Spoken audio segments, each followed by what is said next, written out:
92లో ఆపద్ బాంధవుడు సినిమా మీ బ్యానర్లో వచ్చిన చిట్ట చివరి సినిమా. అవునండి. అంటే దాదాపు 33 years అవుతుంది సినిమా అనేది తీసి. అవునండి.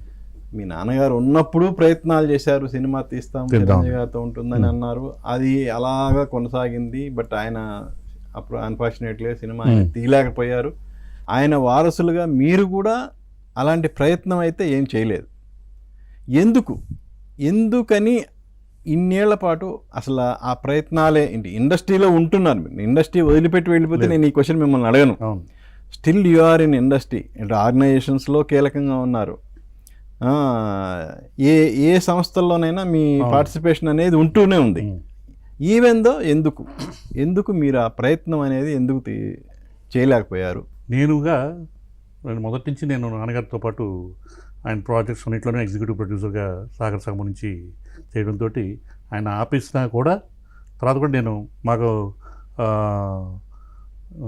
ఎక్స్టెండెడ్ ఫ్యామిలీ అల్లు అరవింద్ గారు బ్యానర్స్లో గీతా ఆర్ట్స్లో నేను ఆల్మోస్ట్ 6-7 ఫిల్మ్స్ నేను ఎగ్జిక్యూటివ్ అంటే ఆయనతో ఉన్న రిలేషన్షిప్ తోటి చనువుతో ప్లస్ ఆయనకి మా ఫ్యామిలీ మీద ఉన్న గౌరవంతో ఆయనతో చేశాను నేను. సో నేను ఎక్కడ స్టాప్ అవ్వలేదు. తర్వాత కొన్ని ఫిల్మ్స్ మా ఫ్రెండ్స్ ఫిల్మ్స్కి అన్నిటికి వెనకాల ఉండి బ్యాక్గ్రౌండ్ ఉండి చేసి చాలా ఉన్నాయి. రీసెంట్గా నేను పీపుల్ మీడియా ఫ్యాక్టరీ మనమే కూడా నేను అసోసియేట్ ప్రొడ్యూసర్గా చేశాను. నా ఇది ఎక్కడ స్టాప్ అవ్వలేదు. మీరు చెప్పినట్టు ఓన్గా ఇక్కడ తీయలేదు. నేను ఎనీ టైం నేను తీస్తాను, డెఫినెట్గా తీస్తానని. ఓకే. మాకు యాక్చువల్గా 92 ఆపద్ బాంధవుడు అండి. దాని తర్వాత మా నాన్నగారు చేద్దామనే సినిమాలు ఆ ఫెయిల్యూర్ కూడా ఆయన భరించలేకపోయారు. అంటే అది అనుకున్నట్టుగా కమర్షియల్గా ఆడలేదు. సో తీద్దాం అనుకుంటూనే ఉన్నారు. మళ్ళీ చిరంజీవి గారితో తీయాలని అనుకున్నారు. ఆయన కమిట్మెంట్స్ ఒక సినిమా ఒకటి లేట్ అయిపోయింది అప్పట్లో అయింది.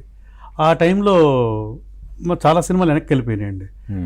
అలాగా కొంచెం అలా డిలే అయ్యి అలాగా డైల్యూట్ అయిపోయిందండి. నాన్నగారు ఇంట్రెస్ట్ అంటే ఇది కూడా మారిపోయింది ఇండస్ట్రీ కూడా. ప్లస్ అప్పుడు చిరంజీవి గారు కూడా గ్యాప్ తీసుకున్నారు. డిఫరెంట్ టైప్ ఆఫ్ క్యారెక్టర్స్లోకి వెళ్దామని గ్యాప్ తీసుకున్నారు. ఆ గ్యాప్ రావడం కూడా అప్పుడు మేమందరం ఆయన డేట్స్ కోసం స్టోరీస్ వినిపించి ఆ టైంలో ఆ గ్యాప్ రావడం మళ్ళీ ఆయన హిట్లర్ తోటి ఇంకో ఇన్నింగ్స్ లాగా ఆల్మోస్ట్ మొదలుపెట్టారు. కొంచెం ఒక పెద్ద మనిషి పెద్ద తరహా క్యారెక్టర్ ఎక్కువ చేయడం మొదలుపెట్టారు. సో ఈ లోపల చేంజెస్ ఇన్ ద ఇండస్ట్రీ కూడా చాలా వచ్చినాయి. చాలా వచ్చేసింది. ప్రొడ్యూసర్స్ ఉన్న ఇంపార్టెన్స్ తగ్గడాలు అన్ని కూడా తగ్గింది. అది